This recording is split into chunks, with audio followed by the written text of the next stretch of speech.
Welcome to the only daily podcast focusing on compliance news of the day. Each morning, start your day with a cup of coffee and Tom Fox, the voice of compliance, to hear about 4 of the top compliance, corruption, or leadership stories you will need to start your day. The Daily Compliance News is a production of the Compliance Podcast Network. First, a word from our sponsor.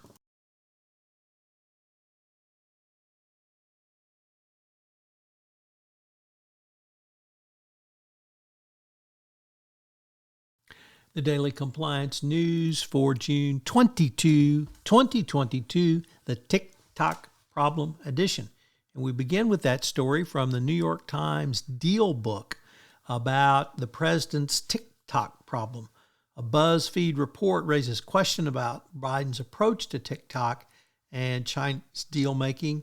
There was a flurry of activity at the end of the Trump administration, which put some hopefully, or was thought to be, guardrails around TikTok involving Oracle and Walt Disney, or rather Walmart, in a business arrangement with TikTok, separated out from its Chinese parent.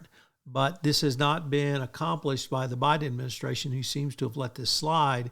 And now their questions are being raised about this approach by not following through with a TikTok ban. When I say ban, I mean a dislinkage with its Chinese owner. And of course, the fear is that all the data that's being captured and generated by TikTok is going directly to Beijing.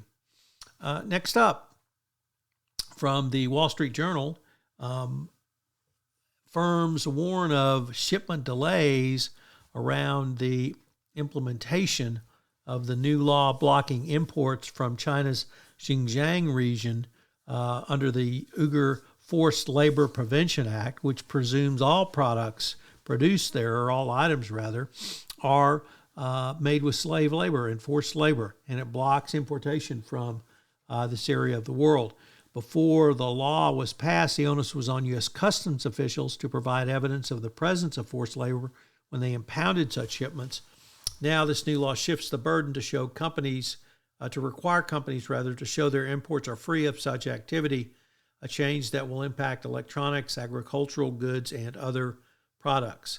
Of course, proving a negative is always problematic and difficult, and business executives say the likely result is a short-term supply chain disruption for these areas. In the longer term, the law may accelerate a shift of some global supply chains out of China.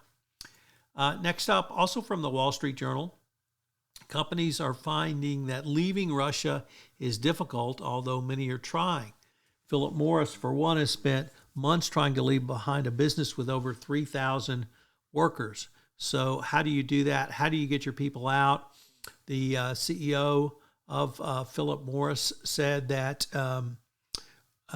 it is, quote, bloody complex, end quote, and that this one is really mind-blowing. So even if companies want to do the right thing, they're having difficulty. And finally, from Reuters, a story that the Supreme Court has turned down a case which attacked SEC's non-disparagement clauses in their settlement documents. So they're good to go. The Daily Compliance News is a production of the Compliance Podcast Network and a proud member of C-Suite Radio. Thanks so much for listening. I hope you'll join me again tomorrow.